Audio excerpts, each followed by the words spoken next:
তাহলে আমার চ্যানেলটাকে সাবস্ক্রাইব করে রাখবে। আর দ্বিতীয় চ্যাপ্টারের ভিডিও আমি দিয়ে দেবো, দ্বিতীয় ভিডিও সবগুলা পেয়ে যাবে। ভূগোলের দ্বিতীয় চ্যাপ্টারের ইতিহাস যদি লাগে তাহলে কমেন্ট করে বলবে, ইতিহাসের সকল ভিডিও দিয়ে ভূগোলের ইতিহাস, রাজনৈতিক, অর্থনৈতিকের সকল চ্যাপ্টারের প্রশ্ন আনসার আমার চ্যানেলের মাধ্যমে তোমরা পেয়ে যাবে। ইংলিশ মিডিয়ামে যদি দরকার পড়ে কমেন্ট করে বলবে, ইংলিশ মিডিয়ামের জন্য দিয়ে দেবো। যে কোয়েশ্চনটা বড় আছে ছোট করে আমি দিয়ে দেবো, এটা তোমাদেরকে বলে দিচ্ছি।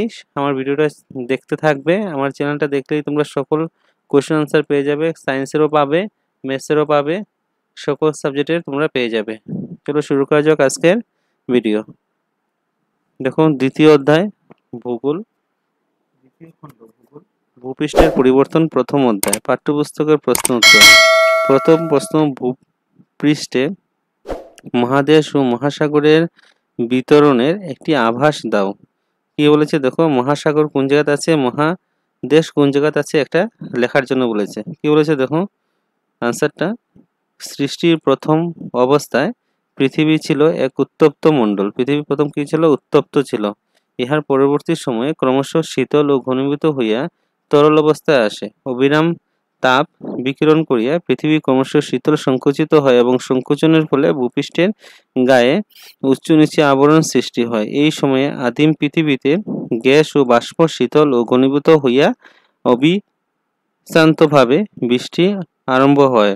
উঁচু অংশে স্থলভাগ ও নিচু অংশে সাগর, মহাসাগর ইত্যাদি সৃষ্টি হয়েছে। বুঝেছো কি বলেছে এখানের মধ্যে? বলেছে যে পৃথিবীর প্রথম অবস্থায় খুবই গরম ছিল, আস্তে আস্তে কি হয়েছে, শীতল হয়েছে এবং ক্রমশ সংকুচিত হয় এবং সংকোচনের ফলে ভূপৃষ্ঠের উঁচু নিচু আবরণ সৃষ্টি হয়। কোন জায়গায় পাহাড়, কোন জায়গায় সমতল, এগুলা সৃষ্টি হয়েছে। ভূপৃষ্ঠের সমগ্র আয়তনে প্রায় 71% জলভাগ, 29% স্থল। এটা জানোই তোমরা, 71 জলভাগ আর 29% শুধুমাত্র স্থলভাগ আছে। স্থলভাগের মহাদেশের অভ্যন্তরে সমভূমি, মালভূমি, পর্বত সবগুলা মিলেই কি হবে, স্থলভাগ হবে। এটাই বলেছে এখানে। উপকূলীয় সমভূমি ইত্যাদি দেখা যায়। তবে সময়ের ভূপৃষ্ঠের মহাসাগরের নিম্ন ভাগে ভূবয়ে পরিবর্তন ঘটে। পৃথিবীর স্থলভাগ ও জলভাগের গতিশীল কারকসমূহ কিছু সংখ্যক বাহ্যিক এবং কিছু সংখ্যক আভ্যন্তরীণ। কিছু জলভাগ বাহ্যিক আছে আর কিছু সংখ্যক আছে আভ্যন্তরীণ আছে। বাহ্যিক কারণগুলি হলো সূর্যতাপ, বায়ু প্রবাহ, বৃষ্টিপাত ইত্যাদি। আর অপর দিকে অভ্যন্তরীণ কারণ ভূমিকম্প, আগ্নেয়গিরি উদ্গীরণ ইত্যাদি। উল্লেখ্য যে কারকগুলি ভূপৃষ্ঠের সাথে মহাসাগর ও তলদেশের পরিবর্তন সাধিত হয়। মহাসাগর তলদেশে কি হয়, সাধিত হয়। ভূমিকম্প সংঘটিত হলে মহাদেশে মহাসাগরের কোনো অংশ উঠিয়া আসতে পারে বা বসিয়া যাইতে পারে। অগ্ন্যুৎপাত সংঘটিত হইলে ভূপৃষ্ঠের সাথে সাথে সংশ্লিষ্ট অঞ্চলে আগ্নেয়গিরির সৃষ্টি হয়। কি সৃষ্টি হয়, আগ্নেয়গিরির সৃষ্টি হয়। আভ্যন্তরীণ প্রক্রিয়াগুলির মধ্যে একটি অন্যতম কারণ হলো ফলক বিবর্তন। কি বিবর্তন? ফলকগুলির গতিশীল এবং ইহার ফলে প্রধানত ভূমিকম্প, আগ্নেয়গিরির সৃষ্টি হয়। কি সৃষ্টি হয়? ভূমিকম্প এবং আগ্নেয়গিরির সৃষ্টি হয়। ভূপৃষ্ঠের পরিবর্তন কেন ঘটে ব্যাখ্যা করুন। ভূপৃষ্ঠের কিন্তু অনবরত পরিবর্তন ঘটে। ভূপৃষ্ঠের পরিবর্তনের ক্ষেত্রে বাহ্যিক কারণগুলি বিশেষ ভূমিকা গ্রহণ করে। এই কারণগুলি হইল সূর্য শক্তি, বায়ু প্রবাহ, নদী, হিমবাহ এবং সাগরের ঢেউ প্রধান। ইহা ব্যতীত ভূপৃষ্ঠে থাকা গাছপালা, জীবজন্তু ইত্যাদি জৈবিক কারক। এগুলা কি জৈবিক কারক, ভূপৃষ্ঠের পরিবর্তনে কম বেশি পরিমাণে সাহায্য করে। সবগুলা নিয়েই ভূপৃষ্ঠের কি হয়, পরিবর্তন হয়। হিমবাহ হতে পারে, সৌরশক্তি হতে পারে, সাগরের ঢেউ, সবগুলা মিলে ভূপৃষ্ঠের পরিবর্তন হয়। তারপরে দেখো ভূপৃষ্ঠের পরিবর্তনের সাধনের বাহ্যিক কারণগুলি ধর্ম ও শক্তিগুলি স্থল বা সব কালে একই রকমের হয় না। দুই নিযুগ পূর্বে হিম যুগে পৃথিবীর উপরিভাগে তুষার ঢাকা ছিল। সেই সময়ে হিমবাহের কার্য বর্তমানে অপেক্ষা ব্যাপক ছিল, বর্তমান থেকে ব্যাপক ছিল। ভবিষ্যতে গোলকীয় উত্তাপের বৃদ্ধির ফলে হিমবাহের কার্যের লক্ষণীয় পরিবর্তন ঘটার সম্ভাবনা প্রবল। হিমবাহের ফলে পরিবর্তন ঘটা কিনা প্রবল পরিবর্তন ঘটা সম্ভব। সাধারণত বেশি বৃষ্টিপাত অঞ্চলে নদীর কার্য, মরুভূমিতে বায়ুর কার্য, দুই মেরু অঞ্চলে ও অতি উচ্চ পর্বতে অঞ্চলে হিমবাহের কার্য এবং উপকূল অঞ্চলে ঢেউয়ের কার্য প্রধান। কি কি কার্য প্রধান বলে দিয়েছে এখানে। তারপর হলো ভূমিকা পালন করে। এই কারণসমূহ সংশ্লিষ্ট অঞ্চলসমূহের ভূপৃষ্ঠের পরিবর্তন সাধন করিয়া কিছু সংখ্যক স্থলাকৃত সৃষ্টি করে। উপরিক্ত সকল কারণগুলি ভূপৃষ্ঠের পরিবর্তনের বাহ্যিক কারক। সবগুলা কি বাহ্যিক কারক? বাহ্যিক কারকের অর্থ কি? কয়েকটি বাহ্যিক কারকের নাম লিখো। ভূপৃষ্ঠের উপরিভাগে অবস্থিত যে সকল শক্তি দ্বারা ভূপৃষ্ঠের পরিবর্তন সাধিত হয়, ভূপৃষ্ঠের যেগুলো উপরিভাগে যেগুলো পরিবর্তন থাকলে ভূপৃষ্ঠের বাহ্যিক কারক বলে। বাহ্যিক কারকগুলি কি? সূর্যতাপ, বৃষ্টিপাত, নদী, হিমবাহ সবগুলা হলো বাহ্যিক কারক। ঠিক আছে, এতটুকু লিখলে হয়ে যাবে। তারপরে ভূমিকম্প এবং আগ্নেয়গিরিকে কেন আভ্যন্তরীণ কারণ বলা হয়? ভূমিকম্প ও আগ্নেয়গিরি উদ্গীরণের আভ্যন্তরীণ কারণগুলির মধ্যে প্রধান। ভূমিকম্প এবং আগ্নেয় উদ্গীরণের মহাদেশের অভ্যন্তরভাগে সহিত মহাসাগরের তলায় অন্তর্ভাগেও ক্রিয়া করিতে পারে।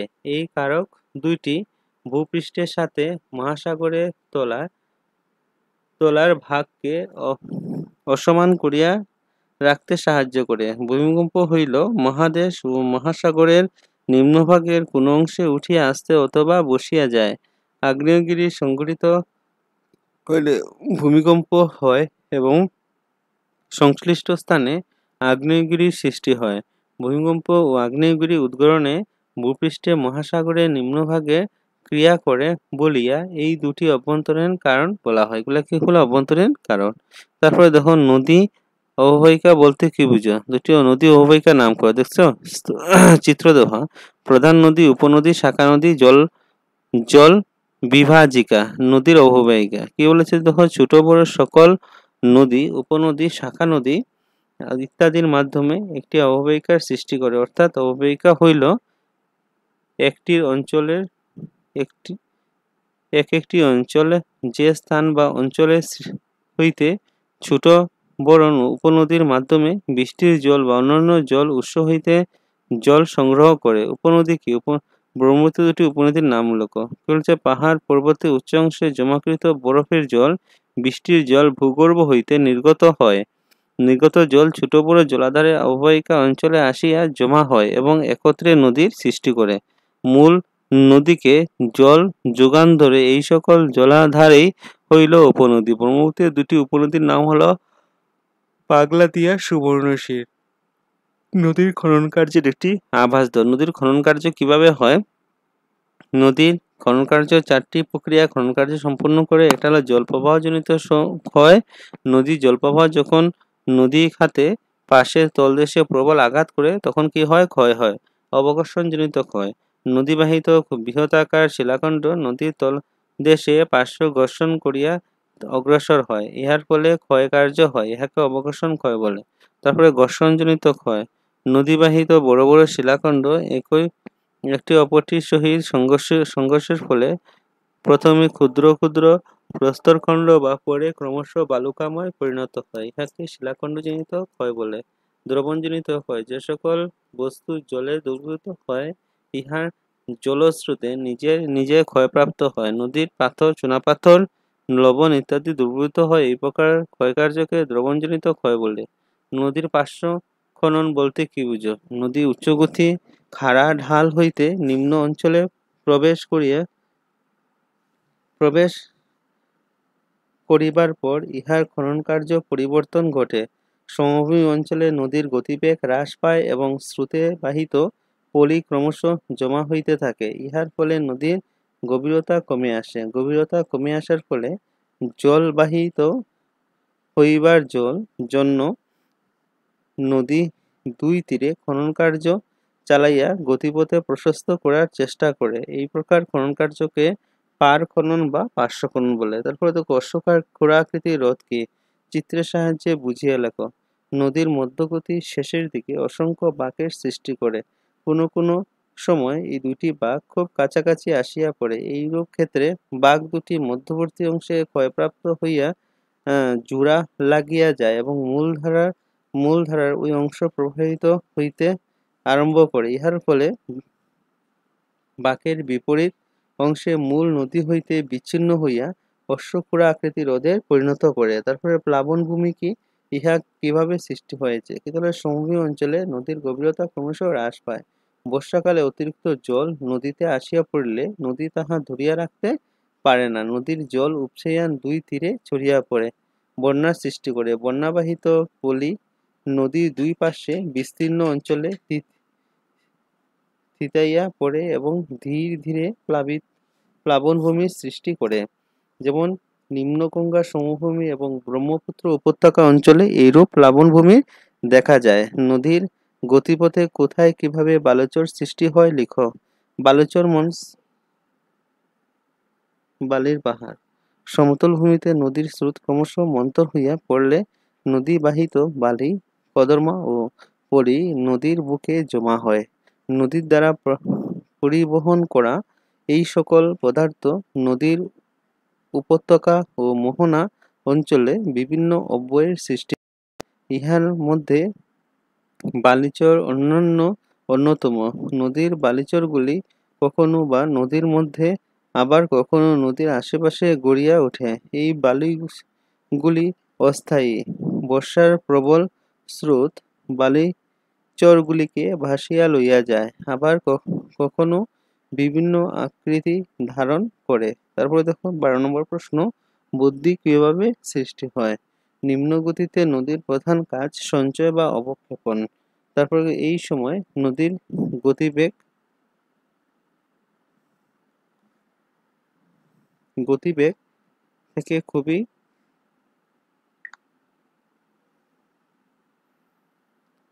থেকে খুবই কম। তারপরে কি বলেছে দেখো, নদী বাহিত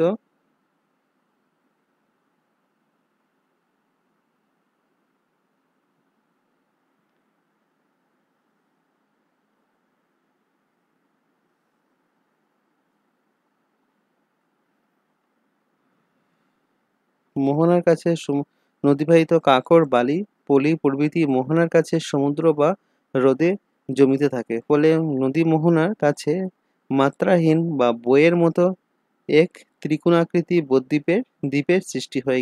ইহাকে কি বলে?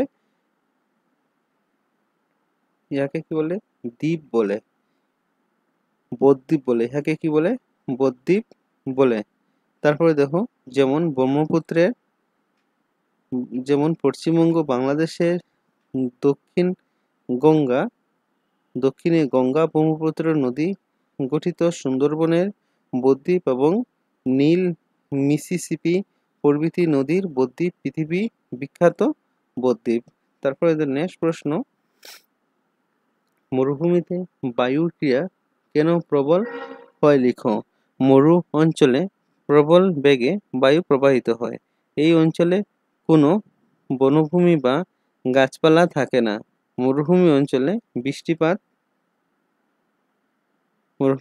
বৃষ্টিপাত, আর্দ্রতা এবং গাছপালার অভাবের কারণে আলগা মাটি বা বালির বায়ু সহজে ক্ষয়কার্য চালিতে পারে। মরুভূমি অঞ্চলে দিন ও রাত্রি এবং শীত ও গ্রীষ্মে তাপমাত্রা পার্থক্য বেশি থাকায় অধিক সংকোচন ও প্রসারণের ফলে যান্ত্রিক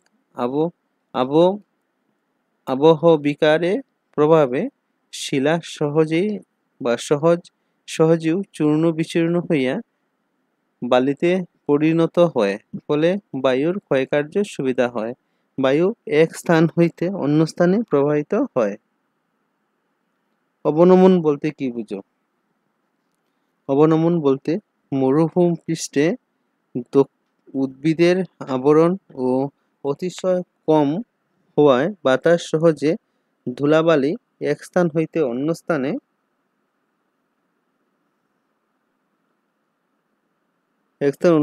উড়াইয়া নিয়া যায়। এই প্রকার কোনো অংশে হইতে ধূলাবালু উড়াইয়া লইয়া বা নেওয়া কার্যকে অবনমন বলে। অবনমন ফলে ধূলিঝড়ের সৃষ্টি হয়।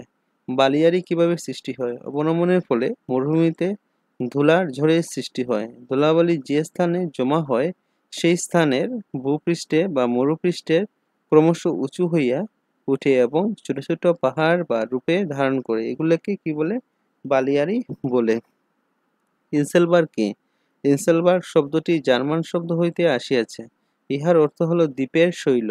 অনেক সময় মরুভূমি মধ্যে কঠিন শিলা গঠিত অনুচ্চ পাহাড়ের টিলার মতো দাঁড়াইয়া থাকে এবং দীর্ঘদিন ধরিয়া ক্ষয়প্রাপ্ত হইয়া গোলাকৃতি আকারে ধারণ করে। ইহার ইসলবার্গ বলে। ভারতের দাক্ষিণাত্যের অঞ্চলের দক্ষিণ আফ্রিকার কালাহারি মরুভূমি এবং অস্ট্রেলিয়ার মরুভূমির অঞ্চল ইনসেলবার্গে দেখা যায়। তারপরে হিমবাহের সঙ্গে নদীর সঙ্গে হিমবাহের পার্থক্য পরীক্ষায় গিয়ে পাবে। কি বলেছে দেখো, একদিকে নদী লাগবে, একদিকে হিমবাহে লাগবে। বৃষ্টির জল ও অন্যান্য জলে দ্বারা পুষ্ট, দেখো জলীয় বাষ্প দ্বারা গঠিত হিমবাহ। তারপরে নদী সাধারণত পর্বত, মালভূমি এবং নিম্নভূমি অঞ্চলে দেখা যায়। হিমবাহ কেবলমাত্র মেরু অঞ্চল ও সীমিত কয়েকটি পর্বতে দেখা যায়। নদীর জল পার্বত্য অঞ্চল হইতে প্রবল বেগে নামিয়ে আসে। হিমবাহের গতিবেগ অতি ধীরে ধীরে গতিতে নামে। তারপরে দেখো গ্রাফ কি, চিত্র সাহায্যে শ্রেণীবিভাগ করো। গ্রাফ 3 প্রকার: পার্শ্বগ্রাফ, মধ্যগ্রাফ, তলদেশ গ্রাফ। পার্শ্বগ্রাফ হিমবাহের দুই পাশে যে গ্রাফ সঞ্চিত হয় তাকে পার্শ্বগ্রাফ বলে। মধ্যগ্রাফ যখন দুইটি হিমবাহের দুই দিক হইতে মিলিত হয় তখন উভয়ে মধ্যবর্তী অংশে যে গ্রাফের সৃষ্টি করে তাকে মধ্যগ্রাফ বলে।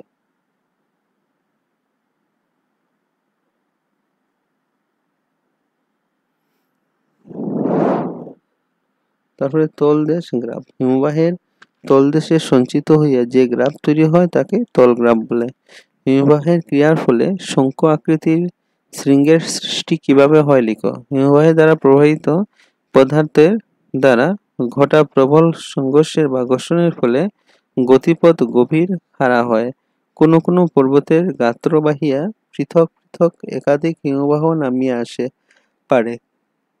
তখন সকল দিক হইতে চলা খনন কার্যের ফলে পর্বতের শীর্ষাংশ শঙ্কু আকৃতির হয়। এইগুলি হিমবাহের দ্বারা শৃঙ্গ বা সৃষ্ট শৃঙ্গ বলা হয়। উদাহরণস্বরূপ ইউরোপে আল্পস, আমেরিকার রকি এবং এশিয়ার হিমালয় পর্বত দেখা যায়। উপকূল কাকে বলে? পৃথিবীর উপরিভাগে এক বৃহৎ অংশ ৭১% সাগর মহাসাগর দ্বারা আবিষ্ট আছে। সাগর মহাসাগরের পার বা তীরকে উপকূল বলে।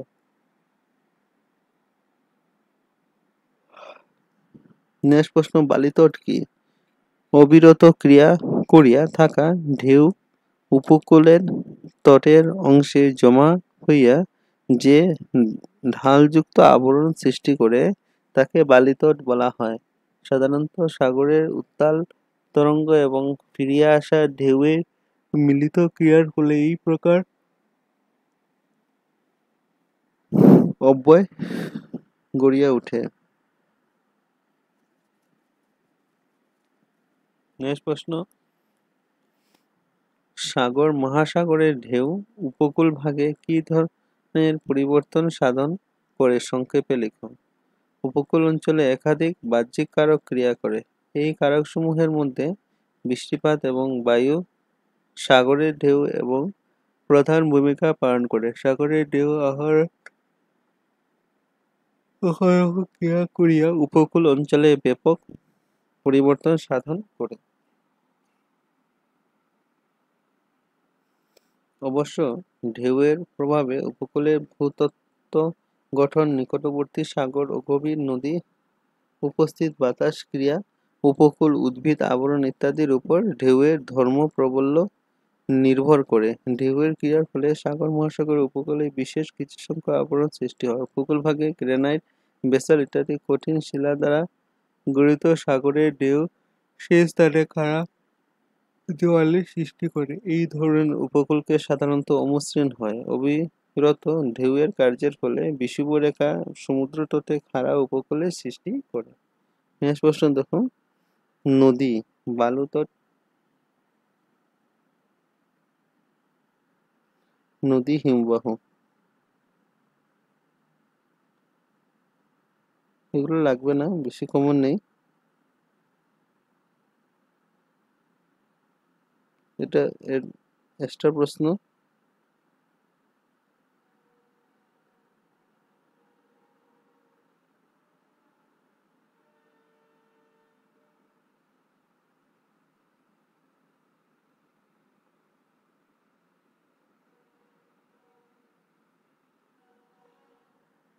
তারপর অতি সংক্ষিপ্ত প্রশ্ন উত্তর, এগুলো পড়ে নেবে।